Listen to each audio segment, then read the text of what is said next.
भगवान श्री योगीराम सूरतकुमार की जय। सर्वं योगीराम सूरतकुमारार्पणमस्तु।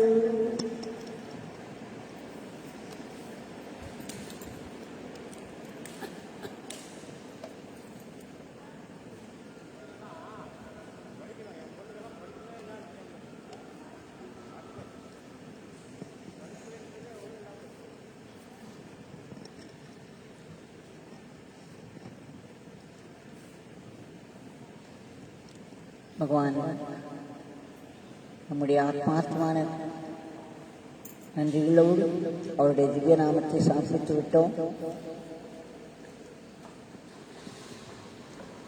இன்றைக்கு மறுபடியும் 2 நிகழ்ச்சிகளை பார்ப்போம். நேற்றுக்கு சொன்னேன் அல்லவா, நாம் மற்றவர்களிடம் அன்பு செலுத்துவதை பயிற்சி செய்ய வேண்டும். இயல்பாக அது நமக்கு கிடையாது. நம்முடைய சுயநலத்தினால். ஆனால் அவற்றை பயிற்சி செய்து அதில் வெற்றி பெறலாம். நேற்றைக்கு ஒன்று சொல்ல விட்டு போயிற்று. எல்லோருக்கும் மகாத்மா காந்தி எப்படி கொல்லப்பட்டார் என்று தெரியும். எத்தனையோ வருடங்களுக்கு கிட்டத்தட்ட 1927 என்று நினைக்கிறேன். அப்பொழுது பரமாச்சாரியார் அவர்கள் பாலக்காடு அருகே நெல்லிச்சேரி என்ற இடத்தில் முகாமிட்டிருந்தார். அப்பொழுது மகாத்மா காந்தி அவர்கள் அவரை சந்திக்க சென்றார். அவருடைய தரிசனத்துக்காக. அந்த இருவருக்குள்ளும் என்ன பேச்சு நடந்தது என்று யாருக்கும் தெரியாது. ஆனால் 1948 கிட்டத்தட்ட 20 வருடங்களுக்கு பிறகு மகாத்மா காந்தி அவர்கள் சுட்டுக் கொல்லப்பட்டார். பயங்கரமான பட்டு நிகழ்கிறது. நினைத்து பார்க்கவே நடுங்குகிறது. அப்பொழுது பரமாச்சாரியார்கள் ஒன்றை வெளியிட்டார். இந்த நெல்லிச்சேரியில் மகாத்மா காந்தி அவர்கள் அவரை சந்தித்த பொழுது அவரிடம் வேண்டிக் கொண்டது என்னவென்றால், எல்லோரிடமும் அன்பு செலுத்த வேண்டும். என்னை கொல்ல வருபவரிடம் கூட அதே அன்பை நான் செலுத்த வேண்டும் என்று வேண்டிக் கொண்டார். எப்பேற்பட்ட அன்பு! இதைத்தான் நாம் பயிற்சி செய்ய வேண்டும். நமக்கு எல்லோரிடமும் அன்பு வருவது மிகவும் கஷ்டம். பயிற்சி செய்வதும் கூட கஷ்டமாக இருக்கலாம். இருந்தாலும் முயற்சி செய்வோம். ஆனால் நம்முடைய பகவான் சொல்லியிருக்கிறார், மகாத்மாவாய் இருக்கும் ஒரு சத்குருநாதரிடம் சேவை செய்தால் ஒரு பூரணமான டெடிகேஷன் என்று சொல்வார்கள். மனம் முழுவதையும் வைத்து அவருக்கு மனதார நாம் சேவை செய்து வந்தோமானால் நம்முடைய மனமானது விரிவடைந்து விரிவடைந்து நாம் அவரிடம் காண்பிக்கும் அதே அன்பை அவரின் சொரூபமாக இருக்கும் அத்தனை உயிர்களிடமும் காண்பிக்க முடியும் என்று சொன்னார். அந்த மாதிரி என்னிடம் சொல்லியிருக்கிறார். அதே அப்பொழுதுதான் சொன்னார், ஒரு மரத்தின் வேருக்கு நீர் ஊற்றினால் அது எப்படி மேலே எழும்பி அதனுடைய ஒவ்வொரு முனை வரை ஒவ்வொரு இலைக்கும் பூவுக்கும் காய்க்கும் ஒவ்வொரு கிளைக்கும் செல்லும் அல்லவா, அதே போல் ஒரு மகாத்மாவிற்கு சேவை செய்தோமானால் அது உலகத்தில் உள்ள அத்தனை பேருக்கும் செய்த சேவையாகும். ஒரு மகாத்மாவிடம் நாம் அன்பு வைத்தோமானால் அது அத்தனை பேரிடம் காட்டும் அன்பிற்கு சமானம் என்று சொன்னார். இதை நாம் செய்ய முடியும் அல்லவா?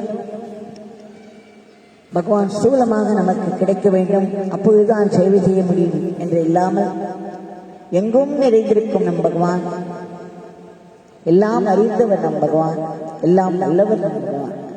ஆனால் நம்முடைய அன்றாட வாழ்க்கையில் அவ்வப்பொழுது என்ன கிடைக்கிறது, எந்த வேலை நம் கைகளில் வந்து விழுகிறதோ, சிறிய வேலையாக இருந்தாலும் சரி பெரியதாக இருந்தாலும் சரி, அதை நாம் அவருக்கு அர்ப்பணமாக அவருடைய வேலையை செய்வதாக நினைத்து அந்த பாவத்தில் அன்போடு செய்து அதை அவரிடம் சமர்ப்பித்தோமானால் அதுவே நமக்கு ஒரு பெரிய சாதனை. அதை நாம் நன்றாக பயிற்சி செய்து வர வேண்டும்.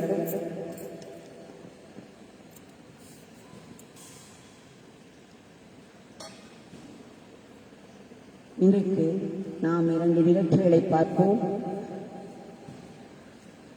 விருதுநகரிலிருந்து சந்திரா அம்மா அவர்கள் சொல்கிறார்கள், நாம் கனவுகளை எல்லாம் பார்த்து வந்தோம் அல்லவா.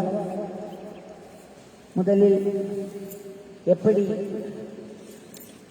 திரு ஆர் சிவகுமார் அவர்களுக்கு அவருடைய நண்பர் மாமா அவர் சித்தப்பா அவர்களுக்கு ஒரு இருதய ஆபரேஷன் இருந்த பொழுது சுரத்குமார் கனவில் வந்து பகவான் ஆபரேஷன் தியேட்டரில் ஆபரேஷனை முடித்து இதோ பார் என்று காண்பித்தார். அவருக்கு நினைவிலேயே அங்கு சரியாகிவிட்டது. அதே போல் கோபி ஆச்சாரிய அவர்களை பற்றியும் பார்த்தோம். இன்றைக்கு 2 கனவுகளை பார்ப்போம். சந்திரா அம்மா சொல்கிறார்கள், ஒரு 12 வருடங்களுக்கு முன்புதான் பகவான் அவர்களிடம் அவருடைய வாழ்க்கையில் நுழைந்தார். அவருக்கு கணவர் இல்லை, 2 மகன்கள் இருந்தார்கள்.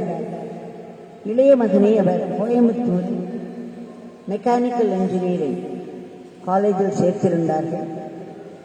அவருக்கு அவருடைய தாயும் அவருடைய தம்பியும் மட்டுமே உதவி செய்து வந்தார்கள். இப்படி இருக்கையில் அவருக்கு 2வது செமஸ்டருக்கு தினம் என்று பணம் கட்ட முடியாமல் போய்விட்டது. பணத்திற்கு என்ன செய்வது என்று ஒரே கவலை, கையை பிசைந்தார். நினைத்து பார்த்தார். யோகிராம் சிவகுமார் நாமத்தை சொல்லியபடி வேண்டிக் கொண்டே இருந்தார். ஏனென்றால் துளி கூட கையில் பணமில்லை, யாரிடமாவது கடன் கேட்டு வாங்க வேண்டும். அப்படி நமக்கு பழக்கமில்லையே. பகவானே, நான் என்ன செய்வேன்? யோகிராம் சிவகுமார், யோகிராம் சிவகுமார் என்று கூவிய வண்ணம் இருந்தார். அப்பொழுது அன்றைக்கு அவருடைய தூக்கத்தில் ஒரு கனவு. அந்த கனவில் பகவான் யோகிராம் சிவகுமார் உயரே நின்று கொண்டிருக்கிறார். தத்ரூபமாக இருந்ததா. அப்படியே அவர் எப்படி இருப்பாரோ அதே மாதிரி இருந்துதான். உயரே நின்று கொண்டிருந்தார். கையில் ஒரு குச்சியை வைத்துக் கொண்டிருந்தார். இவர் கீழே நின்று கொண்டு அவரை பார்த்தார். நம்ப முடியாமல் பார்த்தார். ஆனந்த வெள்ளத்தில் பார்த்தார். அப்பொழுது பகவான் ஒரு பணக்கட்டை அவருடைய குச்சியினால் தள்ளி தள்ளி, இதை எடுத்துக்கோ, இதை எடுத்துக்கோ எடுத்துக்கோ என்று சொன்னார். அவருக்கு ஒரே ஆச்சரியம். அவர் அந்த குச்சியினால் தள்ளி தள்ளி 2 தடவை எடுத்துக்கோ எடுத்துக்கோ என்று சொன்னார். பிறகு மறைந்து விட்டார். மறுநாள் காலை அவருடைய சகோதரி வந்தார். 50,000 ரூபாய் கையில் கொண்டு வந்து, இந்தா எடுத்துக்கோ என்று சொல்லி சந்திரா அம்மாவின் கைகளை வைத்தார். ஒரு நிமிடம் நினைத்து பாருங்கள். பகவான் கனவில் வந்து எப்படி ஒரு உறுதியை ஒரு காட்சியாக அளிக்கிறார். அந்த காட்சி அப்படியே நடைபெறுகிறது. அடுத்த நாள் காலையில் அவருடைய உறவினர் மூலம், அவருடைய சகோதரியின் மூலமே, அவர் யாரையும் சென்று கடன் கேட்கும் அவசியமில்லாமல் அவருக்கு புரிந்துவிட்டது சந்திரா அம்மா அவர்களுக்கு இது பகவான் அவருடைய பணம் என்று. இன்னொரு காட்சிக்கு செல்வோம். ஞானமணி என்பவர் சொல்கிறார், அவருக்கும் ஒரு கனவு வந்துதான். அவர் பகவானை மிகவும் கொண்டாடி அவருடைய நாமத்தை சொல்லி பிறகு சொன்னார், ஒரு நாள் என்னுடைய கனவிலே திடும் என்று ஒரு ராஜபாளையம் நாய் துரத்தியது. இந்த ராஜபாளையம் நாய் என்பது மிகவும் உயரமாக இருக்குமாம், பெரிதாக இருக்குமாம், பார்ப்பதற்கு பயத்தை தருமா, பயத்தை அளிக்குமா. நாய் என்றாலே பயந்தார். அவர் சொல்கிறார், இந்த ராஜபாளையம் நாய் அவ்வளவு உயரமாக அவ்வளவு ஆவேசமாக என்னை துரத்தி கொண்டு வந்தது. நான் வேகமாக ஓடுகிறேன், அலறிக்கொண்டே ஓடுகிறேன். யோகிராம் சுரத்குமார், யோகிராம் சுரத்குமார், யோகிராம் சுரத்குமார் என்று அவருடைய நாமத்தை சொல்லி அலறிக்கொண்டே ஓடுகிறேன். ஓடிக்கொண்டே எங்கோ சென்று விட்டேன், வெகு தூரம் சென்று விட்டேன். அதன் பிறகு திடுமென்று எனக்கு தோன்றியது, நம்மை வெகு ஆக்ரோஷமாக துரத்தி வந்த அந்த ராஜபாளையம் நாய் இத்தனை நேரம் எவ்வளவு சீக்கிரமாக இத்தனை பாய்ச்சலில் வந்து நம்மேல் விழுந்திருக்கும், நம்மை குதறி இருக்கும். ஆனால் எந்த சத்தமும் காணவில்லை, நாம் இன்னும் ஓடிக்கொண்டிருக்கோமே என்ற நினைவு வந்து நான் திரும்பி பார்த்தேன். திரும்பி பார்த்தால் எப்பேற்பட்ட காட்சி! அதோ அங்கே பகவான் உட்கார்ந்திருக்கிறார். அப்படி ஒரு ஒளி வெள்ளம். அந்த ஒளி வெள்ளத்தில் அவர் மிக அழகாக தெரிகிறார்.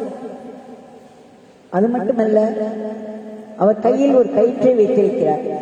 நாம் நிறைய போட்டோக்களில் பார்த்திருக்கிறோம் அல்லவா, அவர் கையில் கயிற்றோடு. அந்த கயிற்றில் ஒரு முனை அந்த ராஜபாளையம் நாய் கழுத்தில் இருக்கிறது.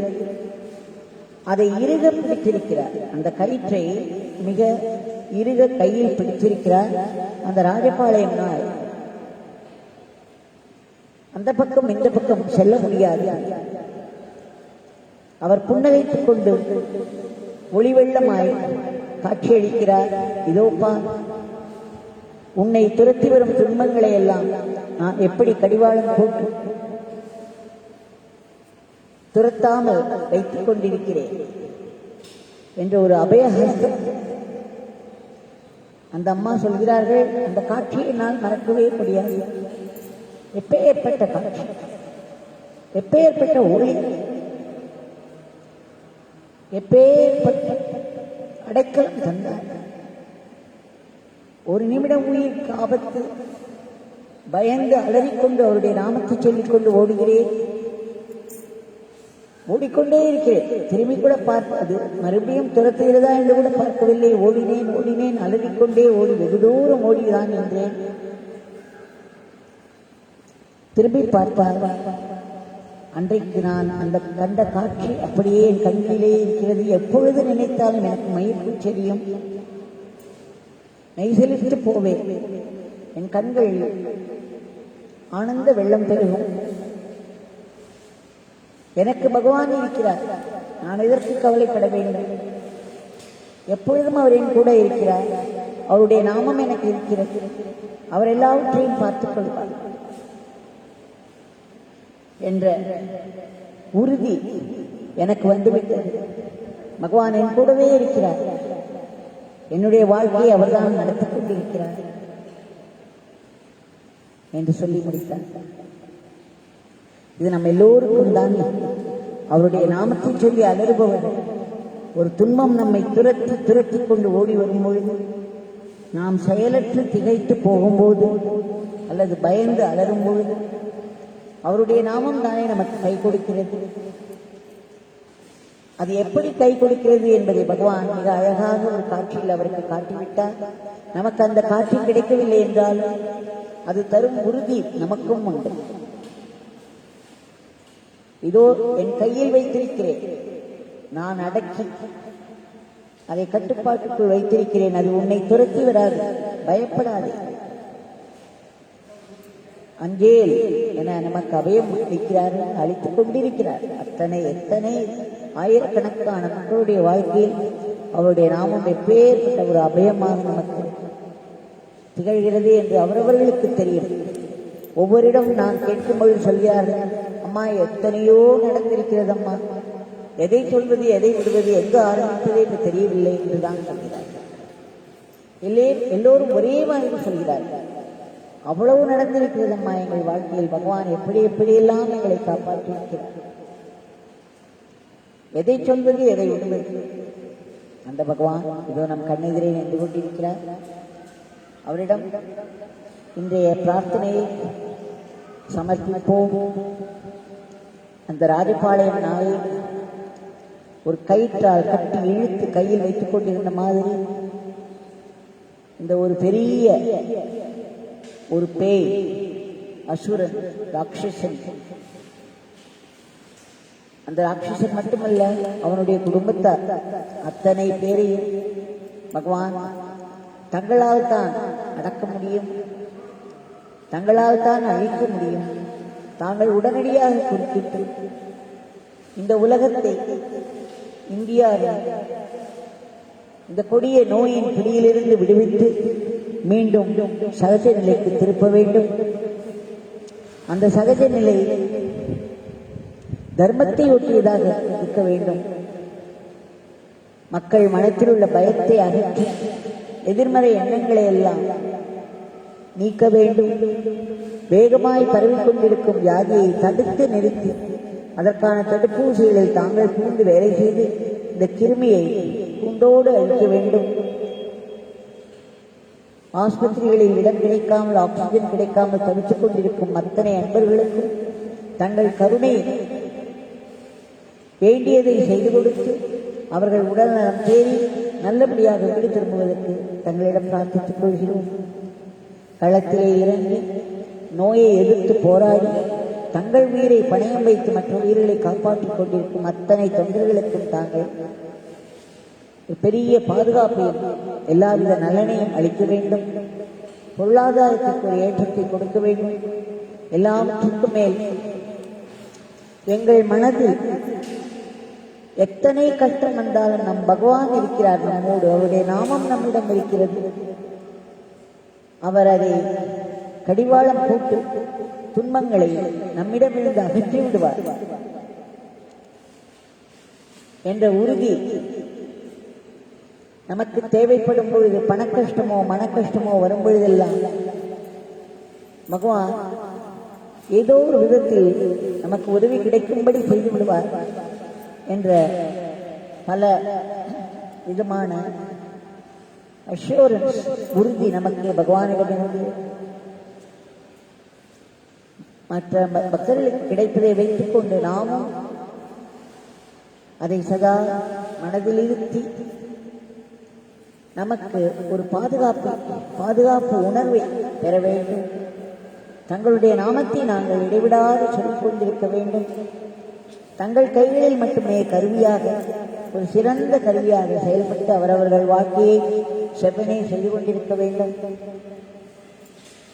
எல்லாவற்றுக்கும் மேலாக தங்கள் நாமத்தை சொல்லி சொல்லி எங்கள் மனம் தூய்மை அடைந்து எல்லாவற்றிலும் எல்லா நிகழ்வுகளிலும் தங்களுடைய இருக்கையும் தங்களுடைய ஆசீர்வாதங்களையும் தங்களுடைய லீலைகளை மட்டுமே பார்க்க வேண்டும். இந்த பெருநிலை எங்களுக்கு தங்கள் அருளால் கிட்ட வேண்டும் என்று ஆத்மாத்மாய் மீண்டும் மீண்டும் பிரார்த்தித்துக் கொள்கிறோம். ஜெய் கதிராஜ்.